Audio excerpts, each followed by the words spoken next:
네, FOMC 특집입니다. 함께할 김명실 IM증권 연구위원께서 나오셨습니다. 안녕하십니까? 네, 안녕하세요. 네, IM증권에서 내놓으신 보고서를 너무나 흥미롭게 봤는데요. 일단 제목 자체가 트럼프의 부흥과 파월의 쇠락. 네, 이 부분 한번 여쭤보도록 하겠습니다. 일단 간밤에 FOMC 이후에 있었던 파월 의장의 주요 발언들을 화면으로 만나보시죠.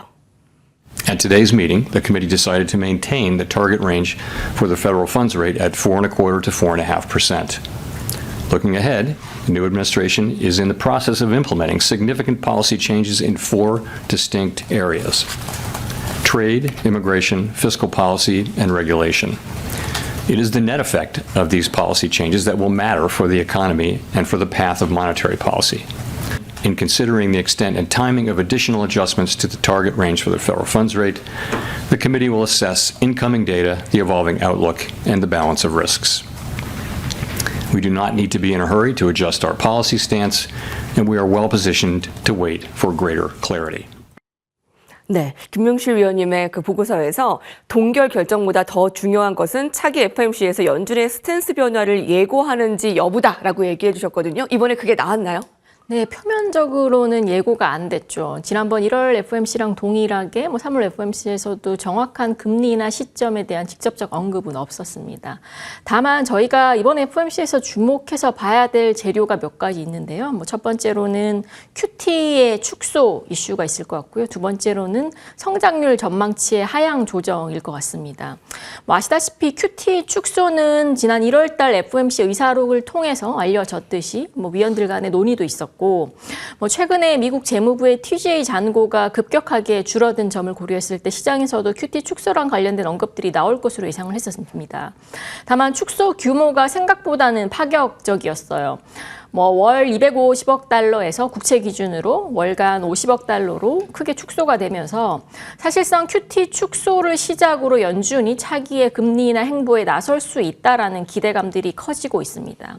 거기다가 이번 경제 성장 전망치 발표에서 성장률 전망치를 1.7%로 하향 조정했습니다. 그 이외에 인플레이션 전망치도 상향 조정했지만 저희들이 주목해서 본 점은 성장률 전망치의 하향 조정이었죠. 왜냐하면 그간 파월 의장은 미국 경제에 대해서 굉장한 자신감들을 연속적으로 표명을 했습니다.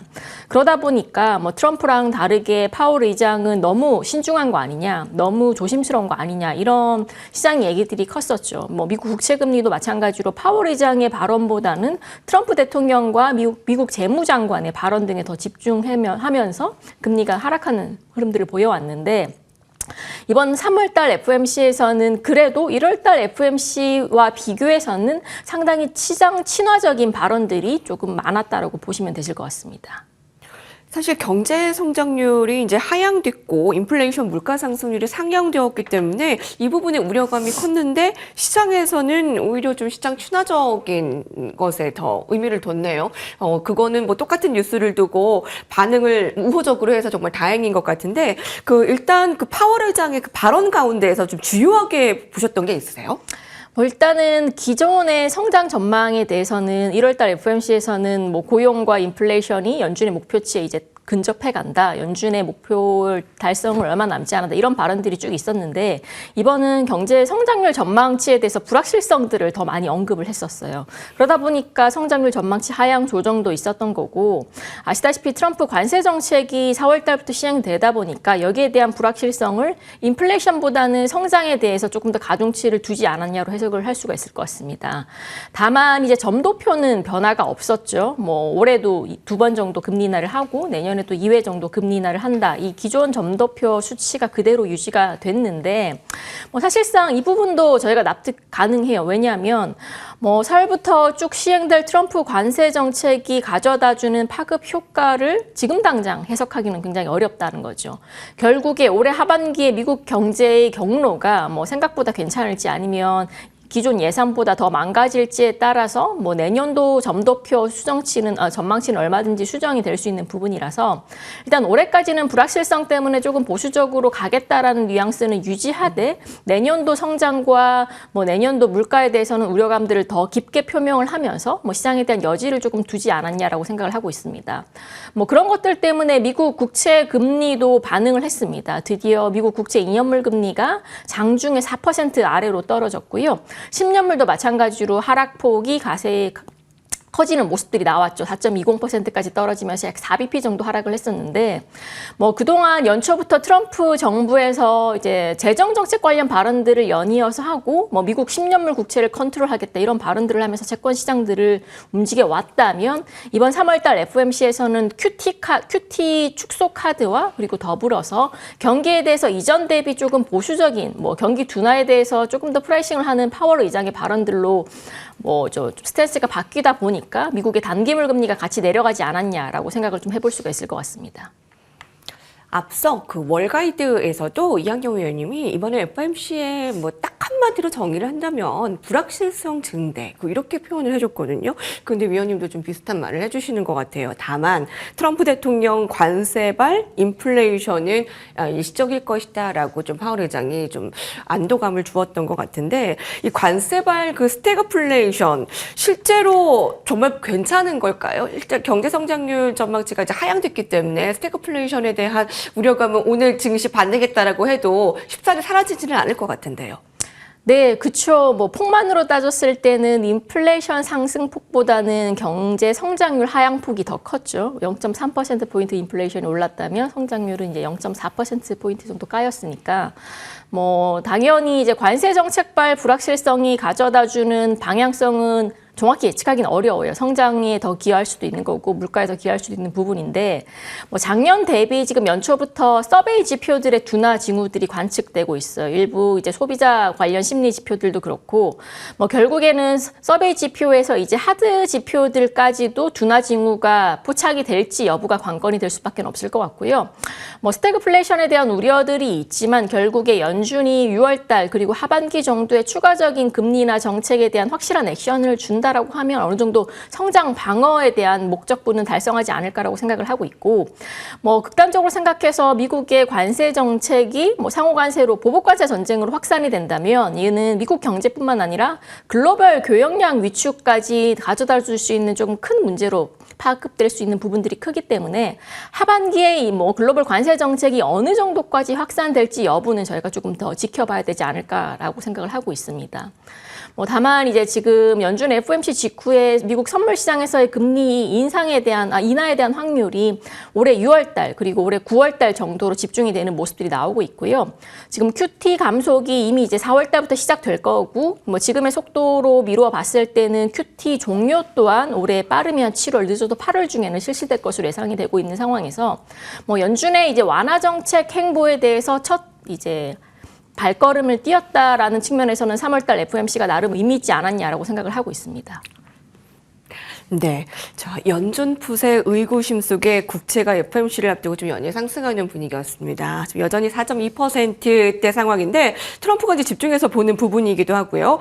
특히 이번에 아마 보셨을 것 같은데 트럼프가 연준 금융감독 부의장에 규제 완화론자 보먼을 지명했습니다. 정치적으로도 트럼프 사람을 좀 앉혔다라는 또 목소리도 있던데 앞으로의 이제 트럼프의 방향대로 시나리오가 국제금리도 움직일 것인가 예상하시나요?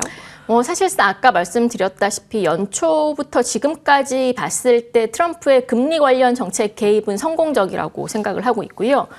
미국 국채금리 10년물 기준으로 고점 4.80%에서 직전에 4.3%대까지 떨어졌기 때문에 일정 부분은 성공했습니다. 아무래도 이제 파월 의장의 독립적인 부분들을 고려했을 때는 정책 금리에 대해서 직접적인 개입은 할 수는 없지만 이제 미국 국채 발행량과 관련된 재정 정책 부분들을 트럼프 정부에서는 조정을 할 수 있기 때문에 이런 부분들이 사실상 성과를 이뤘다고 보시면 되실 것 같은데 저는 그래서 이제 미국 국채 금리가 지금부터 더 빠질까에 대해서는 상당히 회의론적인 시각들을 가지고 있습니다. 결국에 미국 재정 지출 감축이 가능하다라는 전제하에서 미국 국채 금리는 빠졌고요. 지금까지 미국 재정 수지의 성적표를 보면 FY 기준으로 작년보다 훨씬 더 재정 적자가 증가한 상황들을 보여주고 있습니다. 비록 지금 정부 효율 부서죠. 여기서 이제 재정 지출을 줄이고 있는 정책들을 지금 공격적으로 실시를 하고 있지만 실제로 비용들이 세이브된 부분들은 굉장히 적었다라는 겁니다. 결국에 작년과 비교해서 미국의 재정 수지를 구조적으로 개선하지 못한다면 결국에 미국 국채 발행은 올해 4분기 정도에 증액될 가능성들은 충분히 커 보이고요. 그러다 보면 일정 부분 트럼프 관련해서 트럼프 발언들 때문에 하락한 국채 금리가 오히려 발행 부분에 대한 리스크들이 하반기로 갈수록 확대가 되면서 금리가 오히려 튀어버리는 이런 시나리오도 충분히 연출될 수 있는 상황입니다. 네. 어제 일본에서도 금리 결정 동결이었고요. 이제 다음에 이제 금통위 한국에서도 아마 신중 모드인 것 같습니다. 트럼프와 이제 파월의 계속 좀 분위기를 보는 상황인데 관련해서 좀 전략까지 같이 넣어주시죠. 네, BOJ 동결은 사실상 됐던 정책이었습니다. 그전에 일본은행에서도 조금 더 지켜보겠다라는 식으로 뉘앙스를 굉장히 많이 비췄었고 아무래도 가파르게 올라가는 엔화 강세 부분에 대한 부담감들도 반영이 됐던 것 같습니다. 다만 이제 계속적으로 동결을 유지할 수는 없을 것 같아요. 왜냐하면 일본의 1월달 소비자 물가가 4%를 찍었고요. 지금 일본은행의 타겟 물가 상승률이 2%이기 때문에 원론적으로 일본은행은 긴축에 대한 부분들을 계속 가져갈 수밖에 없는 상황입니다. 다만 예상된 동결이었기 때문에 원엔과 엔달러는 큰 움직임도 없었고 엔캐리 트레이드 관련된 큰 변화도 없었습니다. 두 번째로 이제 한국은행 같은 경우는 2월 달에 금리 인하를 한 차례 했습니다. 시장에서는 당시 이제 한국은행 총재의 발언에 근거를 해보면 올해 이제 2월 달 인하를 포함해서 두세 차례 정도의 추가적인 인하가 가능하다는 뉘앙스를 비췄습니다. 다만 이제 2월 달 금통위 의사록이 이제 어제 발표가 됐는데요. 네. 여기서 이제 추가적인 금리 인하 부분에 대해서는 금융 안정에 대한 우려감들이 몇 가지 표출이 됐습니다. 예를 들어 부동산 그리고 추가적으로 가계대출 관련된 문제들도 있었고요. 그러다 보니까 2월 달 비록 금리 인하를 했지만 4월 달은 한 차례 쉬어갈 가능성들이 크다라고 생각을 하고 있고 차기 금리 인하 시기는 5월 달 정도가 합리적으로 생각을 하고 있습니다. 네. 여기까지 들어야 되겠네요. 김명실 IM증권 연구위원과 함께했습니다. 감사합니다. 감사합니다.